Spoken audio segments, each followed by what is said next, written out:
the reality is Drive to Survive was, I think, maybe a $10 or $15 million investment by Formula One, which is, like a catering budget probably for one of their events. But the ROI on that has been just spectacular. So I think there's a lot of opportunities around this world and around the platforms for sports, but it's all about addressing the challenges and how you engage your audience.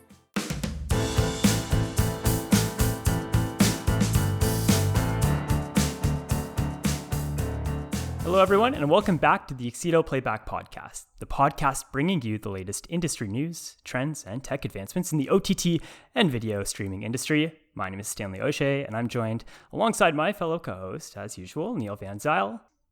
Let's go ahead and introduce our guest. Michael, would you like to give us a little bit of an intro about yourself? Sure. Thank you, Neil. Thank you, Stanley. My name is Michael Shewchenko. Currently, I am the Vice President of Digital Operations for the Anthem Sports and Media Group. Yeah, super excited to have you on, Michael. And Neil, why don't you give us a little bit of background about what we're hoping to discuss today with Michael, why we have him in the room in the first place? Yeah, we want Michael on because we wanted to talk all about sports. The fall is the perfect time to discuss all of this. We have tons of things going on, and NBA and NHL are just about to start as well. So we're just going to hop into sports, OTT, and everything in between. And Michael is an expert. So we are really excited to just chat with him. And hopefully we can just talk a little shop while we're at it. Yeah, for sure. Looking forward to it. Fantastic. Yeah, so just generally speaking, Michael, assuming you're a sports fan, we've got a lot of sports on right now. NFL just started up, F1 wrapping up, MLB, NHL preseason. Not sure if you're into that. What are you currently watching on your screen right now?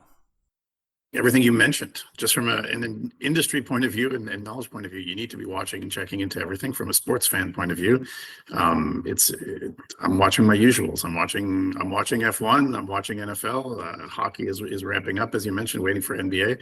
And I would be remiss if we didn't talk about the Blue Jays attempting to make the playoffs and taking it down right to the last wire, like they always seem to do. So if there's sports on, I need to be watching it. I'll throw some things out there too. I'll be totally self-serving and self-promoting. We are also the channel for pickleball, with Game TV. So they're, watching that as we're starting to air those things live in our space as well. So it's an exciting time. There's a plethora of stuff to watch. Too many sports, not enough hours. But that's the reality of this time of year. Neil said it. This is the window of sports right now. Yeah, I gotta say, Sundays, all I want to do is I don't have in Canada, we don't have YouTube TV where they have the 4-screen setup where you can watch 4 games at once. So I'm flipping through the zone trying to watch one game for 5 minutes and jumping back and forth. And it's not the most productive way to do it, but maybe I'll find another solution. Red Zone, NFL Red Zone. That's all you need. Well, actually, we very much envy your job, Michael, as somebody who has to watch sports. Unfortunately, well, it's something that we can do, but it sounds like for you to stay up to date, you're probably watching a lot more than us. Is there any one that you're most interested in, or you have a favorite sport out there that you're currently watching? I'll phrase it this way: like if I remove myself from the fandom side of things, if I look at things rationally from a work side, I'm always interested, really, in who's advancing the audience engagement piece. So, leading into the NFL season and the first couple of weeks of the NFL season, you can't help but watch, because they are going to be the ones who are trying all the different ways to engage fans in new and interesting ways. They have the budget and they have the ability to do it, and they have the partners to do it. So whether you're seeing the new features that Amazon's running for Thursday Night Football, or you're watching the traditional broadcast and how that's looping into engagement pieces, it's always going to be kind of the best testing ground. You see similar things along the way of how sports are kind of expanding their audience.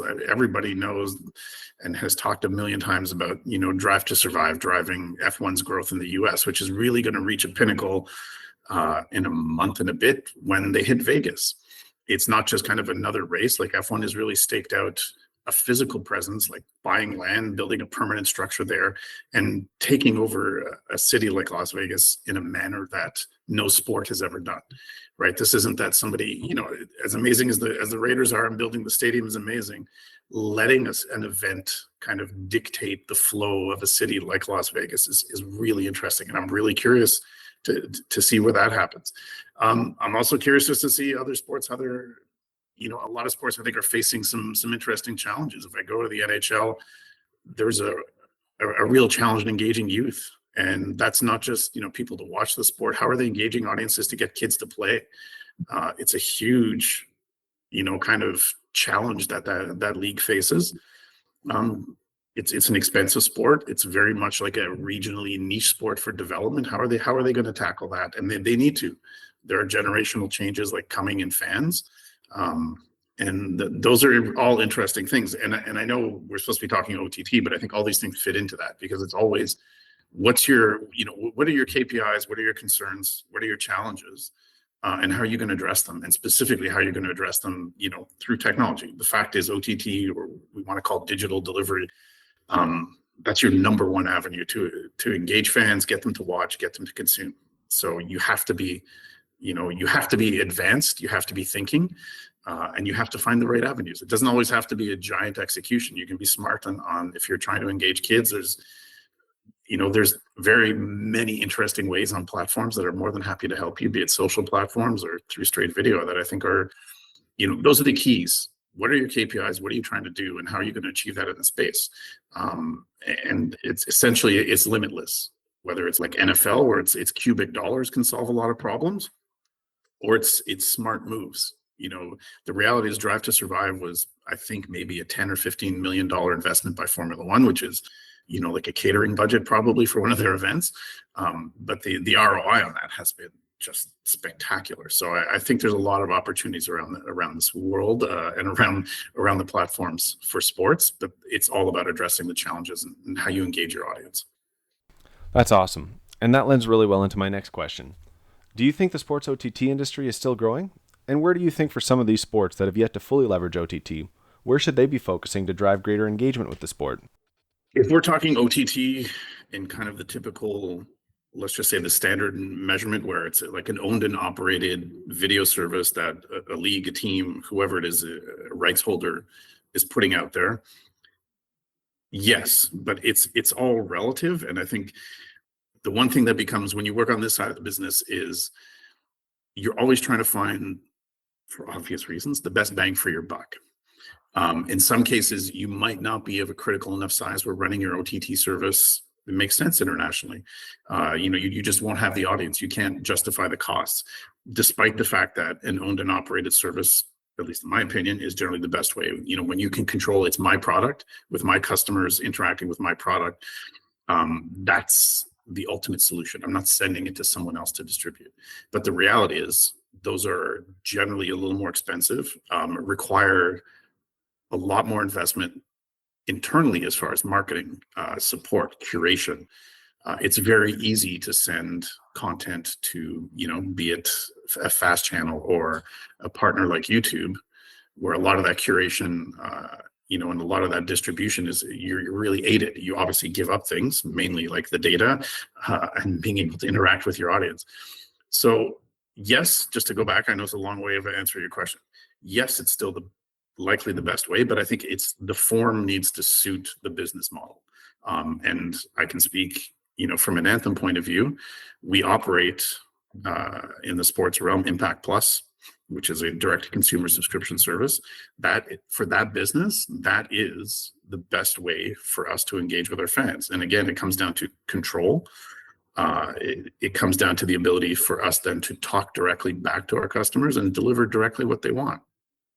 However, at the same time, with Impact, outside of the live events and the pay-per-views that we run, we have a huge library of content, and we monetize that very well, like in the fast realm, and that makes sense in that space. We can deliver audiences easy access, low barrier, whether they're accessing it on Pluto or any of our other partners.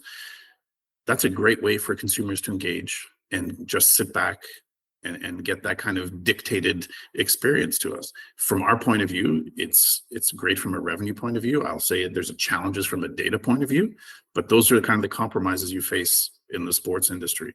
But ultimately, at least for me and internally here, is always about fan engagement. So I don't think there's one answer. I think you need to be you need multi-distribution points, and you need multiple different ways of entertaining your fans. And I'll loop back to wrestling again, is for the wrestlers, connecting via social is absolutely, the best way of doing it. They're interacting with their fans directly. They're posting immediately, and we see tremendous engagement. And it all feeds. One of these things does not exist to the exclusivity of or exclusion of any of the others. You need to be able to serve what your fan wants. We need to deliver the best experiences around, our current content. Someone's going to sign in and see value and pay for the subscription service with Impact Plus. Someone's looking to consume some content after a long day at work or after dinner. They flick on the fast channel and they consume some old library content that we're sending them. They're like, this is great. We love this stuff. Be it old TNA wrestling that we have from, years gone by. That's great. And if you're interested in what's going on right now, you're following the wrestlers and you're communicating with them via Facebook, via YouTube, wherever platform that you want. And all of those work together. And that's the reality. There's no one pathway. You absolutely need to be involved everywhere that your fans are, and just figure out what's the best way and how can I deliver the best to them?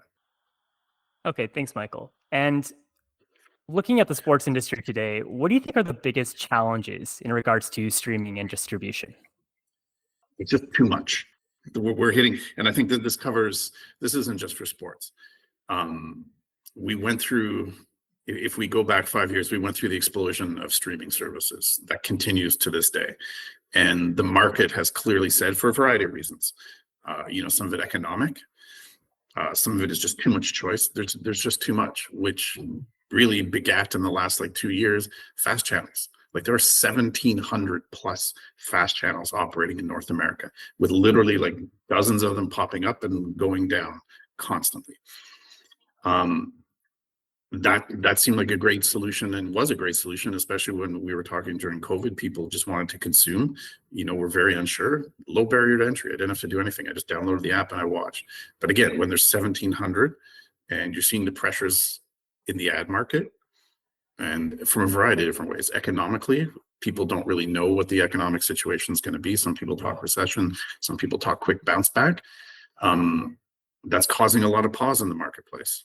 You're seeing with subscription services, people paring down the number of subscription services, just again, because there's just too many. You can see the aggressive pricing that's out there with, some of the big core services, not just in sports. And then the flip side for sports is how long is the run of endless dollars from rights holders going to continue? It's very expensive. NFL, the major leagues will always have a certain amount of buffer, but they're not immune to it. If you look what's happening in the US with the Bali Sports Network, defaulting on paying some teams and just shutting off coverage, that represents significant dollars to those teams from an operational point of view. I know directly, for some teams, RSN revenue represents 30% of their payroll, and it's just gone. So how do you manage that? Those are the real risks out there. And those are the real challenges fundamentally, because it just comes down to dollars. But at the same time, we're managing, in our space with what you guys do at Accedo, and what I'm in charge of here is how do you follow the audience? Because if the audience all of a sudden decides they don't want to subscribe because for whatever reason, are they all going to fast? Maybe, maybe not. But then I'm fighting against 1,700 different channels. How do we get surfaced? And how are the fast channels evolving from really just being a digital, an EPG, and trying to surface content? How do they evolve their product to deliver a better product? Are users going to get sick of ad-supported TV and want to go back to VOD? How fast is that cycle going to happen, right? We went very quickly from cable TV dying off to going into streaming services where people wanted VOD content, subscriber, no advertising. to very quickly to pivoting to fast, like all of a sudden coming out of nowhere. Are we going to pivot back again really quickly? Those are all the challenges you need to be thinking about in that space. And for sports, because the dollars can be so high, it kind of creates a definite two-tier system. Your top leagues, NFL is never going to have to worry about generating a lot of TV money. The same goes for, EPL, the same goes for, cricket, Formula One, all these, they're always have a willing audience internationally of people who will pay in large markets. But that line, it doesn't go gray where some people are making kind of middle money and then there's a lower tier. There's a real hard line. And I'm really interested to see, even for leagues, like I think NHL might be one of the ones that's on the cusp of, will they feel the brunt? They'll get good money. I'm not saying they're not going to get money, but are they going to see the growth that other leagues have seen? And there's a lot of smaller stuff where they're struggling to generate that audience because broadcasters have just spent so much money for rights. They only have so many dollars. And if you got to buy NFL, the rest of your bucket and your budget is pretty much taken up, where you have a hard time filling up the rest of the rest of your schedule. Hence why you're seeing these regional sports networks struggling. The cost of content is so high and it's hard to get a return on that. Yeah, I was also really interested to see what's going to happen in a year or two with the NBA, because with this most recent talks between Charter and Disney, we've seen that there's a change in how these relationships are being handled. And I as much as I love the NBA, it's a big league, but it's not the NFL, and I don't know if it's going to be able to ask the premium that it was expecting to when it was first predicting its 2026 renegotiation. But I would throw out there, do they have to? They're so international that can they run a product themselves internationally and generate enough revenue that they don't, not that they don't care, but that they don't need to hit that target for those rights numbers. NBA is an interesting one because their international presence is like exponentially larger than NFL or anybody else. And they've done an amazing job. So I think that's their opportunity window. But then you run into to go completely down a rat hole here, you're going to go into geopolitical stuff. Are the markets in China, are the markets in Asia available to you? Because of geopolitical tensions, the world is an interesting place right now, we'll say. So they've invested a lot of time and money in those markets. And we've already seen the pushback. But I think NBA is very different just from that aspect. What do you make of just the Phoenix Suns in the Jazz? They're going free to air this year, right? They're even shipping out antennas so users can watch the games. Obviously, this is a short-term solution, but it's quite interesting, actually. It's for the side. I mean, you're talking two relatively small media markets. That's the path they chose. Again, I think this goes back to what we talked about earlier. I think they've looked at it and go, what's the best solution I can give my fans? Right? You have to look at the business overall holistically. They need to drive bums in the seats. They need to drive merchandise sales. They need to drive awareness. They need to drive growth in those markets. I don't dispute it. I'm sure they've done their homework. They're not, they're very smart people. I think it makes perfect sense to me because it's an experiment. It's also the same way if they ran their own SWAT service or whatever they wanted to do, that would be a similar experiment. So I think free to air, it's not a bad idea. If you see overall audience growth, overall engagement with your brand go up, if merchandise for NBA teams or for any sports team, it's extremely lucrative, right?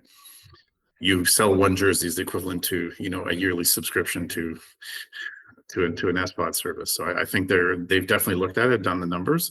And those are going to be the challenges for those markets. And it makes perfect sense in my mind as, to try it. You're not losing anything. Okay, and switching gears a bit, Michael, regarding the recent merger between LIV and the PGA, what do you think this new partnership offers in terms of innovation in golf or even just in sports in general? Like, what might somebody consuming this content expect from something like this? Sure. I think that's an extreme case. I mean, there's so much money involved in golf, and they've already been very innovative, especially, in the augmented reality space and delivering some really interesting experiences to their fans, which has been amazing. It's going to foster growth. I mean, there's a lot I'm very interested to see this Tiger and Rory virtual golf league that they're going to put on prime time on network TV inside a venue. Like, it's completely opposite to golf. Golf has always, been a weekend event that you run for hours on TV on a beautiful course somewhere. They've basically taken all that and flipped it on its head. That's innovation. That's going to be really interesting. I don't know if it's going to work or not. I don't know what the gameplay is going to look like from a fan point of view, what I'm going to be able to get out of it. So yeah, all this money coming in, it's not going to hurt innovation because people have targets to hit. And it's just really that simple. But that's also really, in the world of sports, that's a very isolated, a top 1%er problem. I can speak from experience. Like we have very viable businesses in the sports space. Don't have budgets to engage in that. Our core business is engaging the fans we have with great content and finding ways to engage with them that makes sense. The ROI on a $20 million AR execution just doesn't apply to 95% of the sports leagues, which is fine. But it's the learnings that I can get from what PGA is doing. How can we apply it? What can we do? There's options and there's opportunities out there. So technology is great because it does feed down, and as it gets commercialized and what was custom or PS in your world quickly becomes commoditized if it can be. So it's interesting. I think, Stanley, what it comes down to, like, sports is a really interesting business because unlike other forms of media, the variables in the size of the organizations are drastic. Yes, you have small, traditional TV companies, or like in our case, you have small movie distributors versus large movie distributors. But the sheer volume and the sheer size of those businesses, it doesn't translate the same way it does to sports. And that's a real challenge. Sports too is event-based. There's a huge amount of cost in putting on the events. You don't have sports without something happening. And that's a cost that I think people don't factor in or think about. And it just drives, like right now, like we spoke about macroeconomically, it is a real challenge for some leagues because you have to have an event happening before you can invest a little deeper on the technology side. Is there any technologies that you do foresee are going to be integrated into OTT in the future that will enhance the user experience, or ones that we're currently seeing now that are just not quite at market stage yet? I very much the augmented reality space, because you can enhance the sports experience. Sports, obviously, the core piece is passion and fandom. The secondary piece has to do with being able to compare and statistics. And I like this player better than that player. This sport is better than that sport, right? We all want to be one up each other, and then, I won't swear, talk smack about our favorite sports, our favorite players. So you've seen that already. The rise of sports betting in the North American market is directly related to that. I'm pretending I know about sports. I'm willing to wager money, and I want to see rewards. And what do? You tell your buddies, I won $200 last night betting the parlay. Like, how many times have we all gone to our friends, look at my parlay ticket on Sunday? That's a natural extension. And then the natural extension to that is how do you enhance that person's experience? So I'm watching sports. I have an allegiance to a team, a player. In one way, how that comes out is very much, through betting. I'm going to use my skills or what I think my knowledge is to do that. But then you can enhance that with extra a way to display statistics. It used to be we all played fantasy prior to sports betting. And that was, again, I know more. I know this running back is going to kill this team against this defense this week. I'm going to put him in my lineup and I'm going to sit somebody else. I see Neil smirking because he's done exactly this about a few thousand times. And just how you continue to enhance that fandom. So whether you're giving someone the ability to see statistics and activities of what the players are doing live, that it just makes sense. And how you continually can you engage them. And as technology grows, can you put fans into the situation even closer? Right? Is instead of watching on a screen, can I put them closer to the action, give them an even better experience? So whether I'm literally like outside the door of Scotiabank Arena here, or I'm 3,000 kilometers away, I can still get that same experience and enhance that. And that's just going to enhance what you want. Fans who love and are passionate about the sport they're watching. And that translates from NBA all the way down, to pickleball. People love the intensity of what's happening on the court. The amount of people who actually watch in the stands at a pickleball tournament is shockingly large. But that's because the intensity on the court really translates. And that's part of that's a big part of the passion and the growth of that sport, is the ability to kind of translate what the players are doing and what they're feeling and how they're exerting themselves and the skill level. And it comes down to the passion how do you get that across on the screen? So it definitely, technology can help, as long as you're kind of fostering what people want out of sports, which is you want to go yell and scream and cheer on your team. You want to feel the energy when your team scores, your team wins. Those are all the things that you want to be able to get your fans to experience in the best way possible. I want to add a follow-up question to that, Michael. It's one that's been sitting with me for a while. But would you rather, if you think of you want to be in the stands of an NBA game or an NHL game or an NFL game, would you rather be in the stands in person, or would you rather be at home live watching the game? And do you think that we're at a point yet where people would actually prefer the latter? No, I think we've seen that still is kind of bearing out post-COVID, where we didn't have events.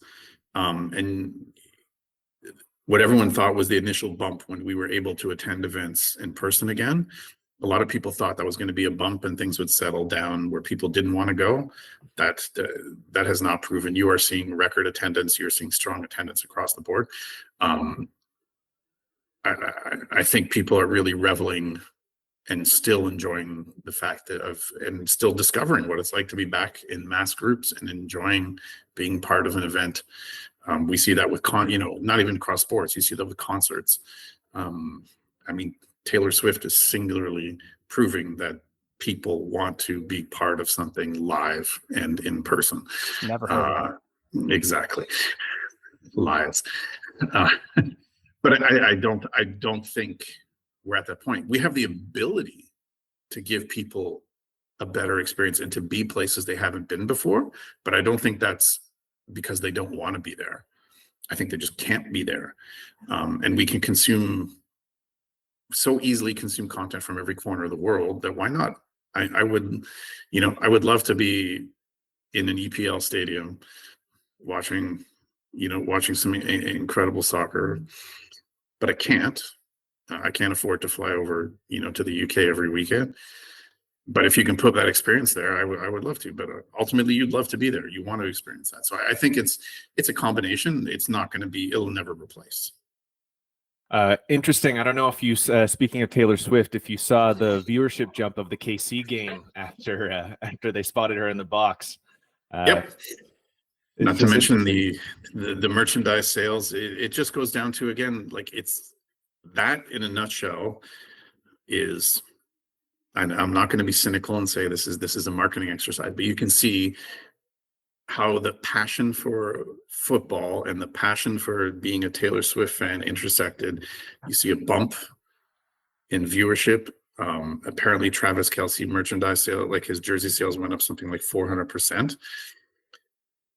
That wasn't that difficult to do. Like, again, I'm not trying to be cynical and I don't want to sound cynical, but if she and Travis are together, that's a great bit of marketing right there to open up your audience, from an NFL point of view to a gigantic, somehow potentially even a bigger audience in the NFL, which are Swifties. And it worked. They're interested. They're engaging. They're spending their dollars. They're watching. One more, it's beautiful. It goes back to the point. How are you engaging fans? How are you building your audience? That's a pretty amazing kind of case study in the matter of probably a couple hours. Yeah, I believe the Kelsey Brother podcast was quite popular afterwards as well. It's interesting, the cross promotion, how much it actually does help. And like you were saying, just being at every medium that your fans want to be at is really important. And you bring up a point, is this goes down deeper into the marketing side of things. And again, with platforms, whether you want to call this OTT, I just tend to just call it platforms, the incredible power of influencer marketing. And you see this with all different sports. bringing in people from, who have audiences, who have followings from different, I'll just call it verticals, bringing them to sporting events. How do you grow that audience? It's been a massive success across the board. And you can't watch any sort of major sporting event without seeing, and there are obviously going to be other athletes, but you see musicians, you see people who are, from a lifestyle brand that have no real connection to that sport, but every league is bringing those folks in because it just drives engagement, drives, audience participation, and it opens the door to whole new audiences out there for you. That is, I think that is one of the kind of the undersold areas in pro sports, and even from they're doing kids broadcasts. I mean, I know the NFL, Nickelodeon does that. To go back to Formula One, they have Sky has a kids version of their broadcast. That's really smart because you're bringing in people who aren't the core fans. You're trying to grow that audience. You have to, and that's really where technology helps. And from an OTT perspective, that's how you're going to grow your audience, and that's how you're going to sustain your business. You have to always engage. And KPIs, it's obvious for those sports. We need to build. We need younger. Football is being played by less and less kids, so they have to engage them in different ways. So football's done a very good job. NFL getting into the lifestyle piece. How often do you see NFL players now, conversely, participating in musical events or acts, participating in movies and things like that? That is all on the rise because that is how you're going to engage people and keep your audiences. And tapping into your experience, Michael, in the sports industry, have you, or what was the biggest strategy shift that you've seen in the industry since you've been in the market or in sports? You have some really big questions, Stanley. I think just from my perspective, I've been really lucky. Like I started in television and I moved to digital, and I've been really lucky that there's been kind of this endless growth cycle of, be it the growth of kind of starting when cable TV was growing and all of a sudden there were 10,000 sports channels everywhere and regional, seeing that happen and that growing, seeing the rise of just how people realizing how valuable live sports are to your, to your media business. The big shift, obviously, in the broadest of terms, was digital, just now getting control back. And you're seeing now to the point, I think we're maybe like 5 years away from seeing the full realization of that. You see deals like the MLS and Apple deal. When you kind of unpack that, and it's not just owning, MLS completely top to bottom, I don't think it's a surprise, that deal was announced, and within 6 months, Lionel Messi is playing in the MLS. It's not a surprise that there's a World Cup coming to North America in a couple of years. That kind of planning and that kind of strategic construction of your business and your sport is, I think that's the real revelation. Amazon did it with Thursday Night Football. The first thing they talked about was how many Prime subscribers. They didn't care about how many people watched. The first thing they said was this was the single biggest day of growth for Prime subscribers in our history. So I think that revolution of it going from sports as being broadcast for the sake of just consumption of a type of content. I'm going to choose sports. I'm going to choose movie. I'm going to choose news. That's gone away. Sports allows you to get into many, many different areas, and hence why the big technology companies or anybody is finding ways to weave that into every single aspect of their business. Apple is selling more services, more subscriptions, obviously more sponsorship, all based on that. And it wasn't just, let's decide we're going to bid on MLS rights. There's no one will ever admit it, but there's no way you can't tell me they were not negotiating with Messi and team or whoever else much earlier than that. That was things just didn't fall into place. And you follow that timeline and you follow that straight through to World Cup, that makes a lot of sense. But I think that fundamentally is the biggest change. There was obviously the pivot to digital, strictly from a consumption point of view from the consumer. But now what does digital offer you? You can do anything on your device, right? I can watch, I can shop, I can consume, I can chat, I can connect, I can share. Everything you can do,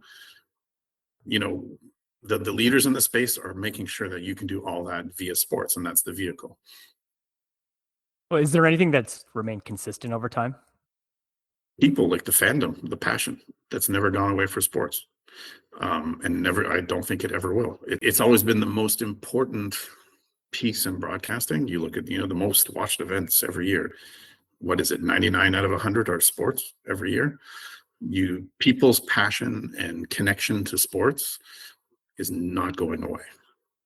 Yeah, I mean, there's a reason the Super Bowl's advertising starts at around $7 million. You're getting 100 million people watching. It's it's absolutely factual. And not only that, just regardless of the economic situation, they're getting those dollars. Yeah. And Yeah. that's telling. You see pullbacks in the ad market everywhere, but the dollars are being delivered, the dollars are being collected. So it just makes, it just emphasizes and reinforces how strong and important sports are to consumption of content. Speaking more on just general viewership and fandom, obviously since the pandemic, sports viewership in general has still just been growing steadily. And in North America, people have started to really love pickleball. Like you said, pickleball stadiums are filling up.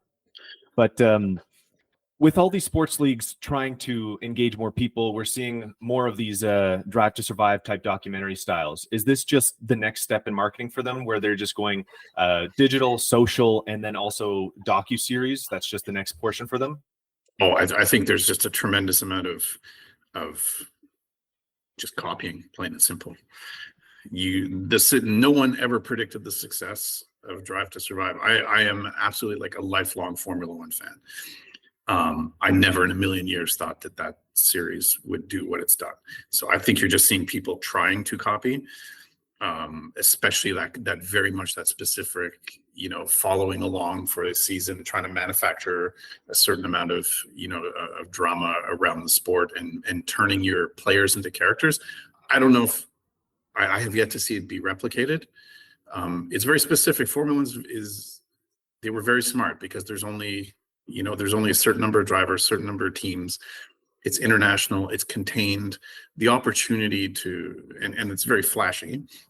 I think if you were going to map this out in a traditional kind of movie, it's like, oh, how can we make this as splashy? Yes. Do we have great venues like all across the world and great visuals? Yes. Things are loud, they're fast. You have a bunch of, young international drivers who, are look good on camera, are intense. It works. I don't know if it translates. I have yet to see it. There have been tons of great sports documentaries. There's no two ways around it. But I think right now the copying aspect of Drive to Survive is out of control. I don't know. So you read about another series every week. Yeah, I don't think I would be surprised if anyone hits the same home run that Formula One has. Yeah, I mean, Hard Knocks has been around for a long time, and it's popular, but it doesn't have the same juice that D2S did. But it's just like you said, there's way more characters to focus on, or players, I should say. But it's a lot easier in Formula One, where you can focus on a lot less people and really drum it up more. It's the classic scenario, right? It's good-looking people, lots of money, doing really lavish stuff. Like, it's not. Is it really that different? And I know this sounds ridiculous, but is it really different than like the whole Housewives series? No, they're really good-looking people living lavishly with a lot of drama in their life. It's not, as far as reality TV, that's a pretty good formula. The recipe. That's hilarious. Okay, so I've been following the PWHL lately, the Professional Women's Hockey League. Michael, so you're nodding your head as well. Super exciting news. The season starts January 2024. So actually just in a couple of months. There's 24 games to be played. Rosters are now filled up. We had the free agent signings. Nurse is coming to Toronto. Teams not at the point of getting their team names, but we know the locations. I'm just curious to know if you have any insights as it relates to OTT coverage, advertising investments, what type of impact this would have, and particularly in a market like women's sports. What has impressed me the most is how tactical they have been, regardless if it's women's sports or not. I think they've been incredibly smart like really tactical on how they're releasing information and building, the buzz and the hype around it.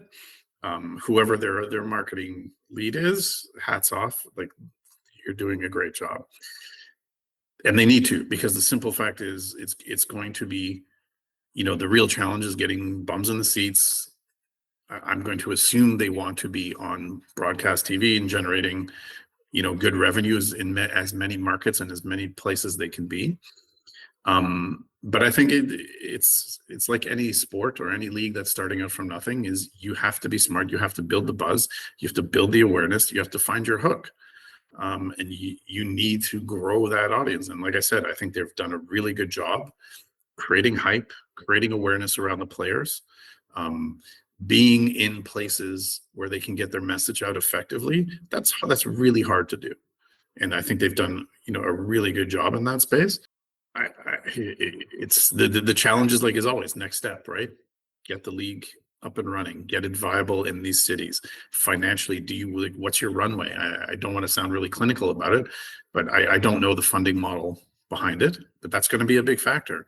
Is, do you have the financial runway to run this for, is this a 2-year, 3-year commitment? It's like any startup. It's about customer acquisition at this point. I think, like I said, they've been doing great. If they're at this kind of skill level already as they're starting out, I don't doubt that they have a very comprehensive and smart plan to do that. But it's customer acquisition at this point. You got your seed money, you kicked off. Now you need the people paying to watch your product or buy your product, and then that's the next piece. Yeah, I totally agree. It seemed very organic. I was picking it up almost everywhere. Friends are talking about it. Really exciting. The last time I really heard about, women's hockey was at, I believe it was like a Sochi at the Olympics level, right? That was sort of the pinnacle. But now we've got the PHL, which is happening, and those names that are attached to those teams. Is there a team right now, Michael, that you're rooting for? I know we don't have any team names yet, but is there one that you're really? I believe there's 6 altogether. I guess you'd have to go with Toronto in this case, right? I don't have to. I'm going to phrase it this way. I'm going to kind of evade your question a little bit. The one challenge that nobody talks about, or very few people are talking about, that I think they've managed to accomplish here, is they've navigated the politics around sports. We all think sports is everyone working together and playing together. There's a tremendous amount of politics in sports, and people who want to have their fingers in it, people who want to influence what's happening.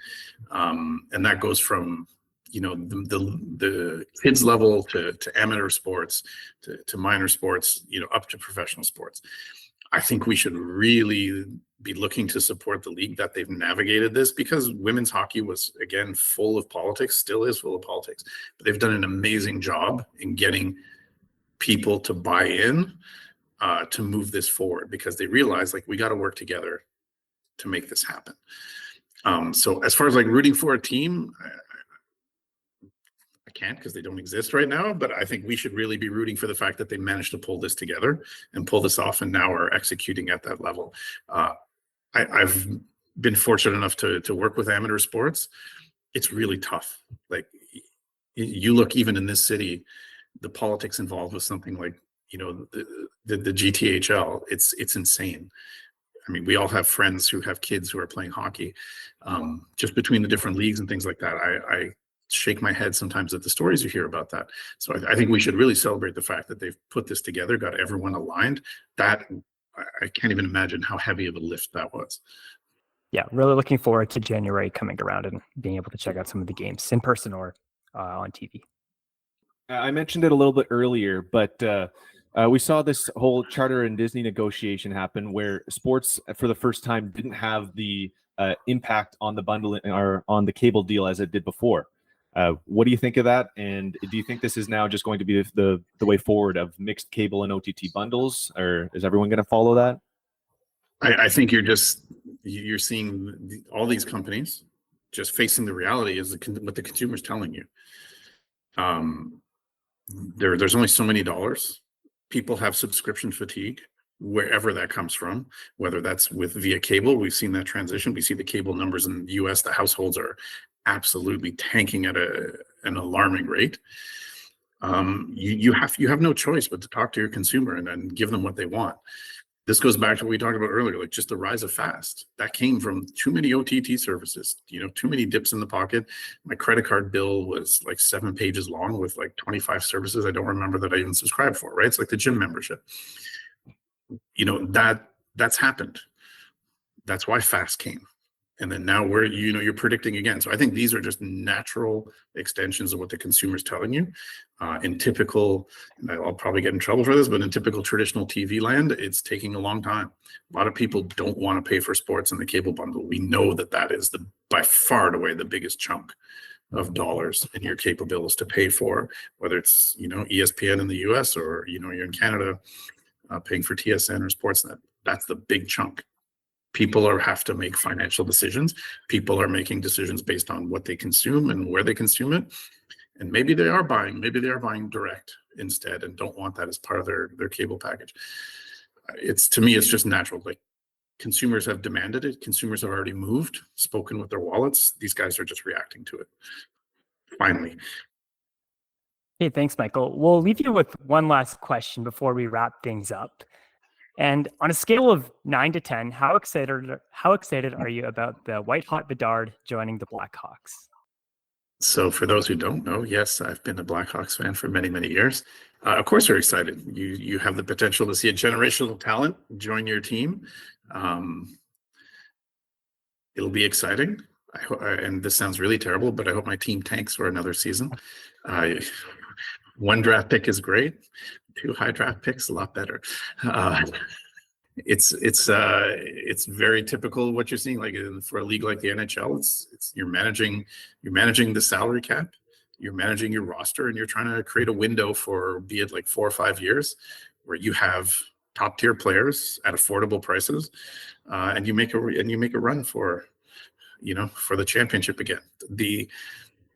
The Blackhawks have a very clear blueprint. They did this before, not that long ago. So hopefully it's just let's reproduce this. Before we wrap up here, though, Michael, I just want to give you the floor. You've offered your generous time to join myself and Neil to join the podcast today, offering your insights in the sports and OTT industry. Is there anything else that you wanted to add, or something that we didn't quite get to today that you just wanted to address? Burning hot. No, I think we've addressed everything, and I think for me, it really comes down to is, what you learn very quickly is everything is dictated by what your audience does. How much, whether it's the crass things in life, like how much money you make. But the reality is, like, fans dictate and audiences dictate everything. And if you're not following kind of those basic tenets, you're just setting yourself up for disaster.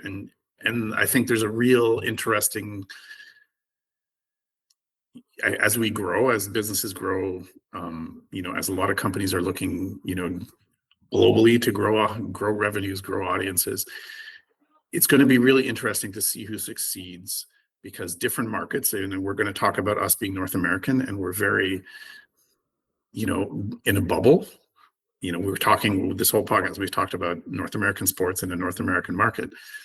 And we're facing this, with Anthem, with all of our brands, is we want to grow internationally. You need to be aware people consume differently, and that's going to mean very different things in different markets, and you need to adapt. And can you deliver in that space? Live events might work on TikTok in Africa versus, trying to sell someone a typical kind of cable experience, because people don't want to sit back and lean. That's just not what they're used to. That's not what their existence has been growing up. I always love to tell a story. Like in India, lock screens are sponsored in ad spaces on mobile devices. That's just standard. No one, like, for us, that's absolutely like foreign. It makes no sense to us. Like, our lock screens, you put pictures of, be it loved ones or your pet or anything like that.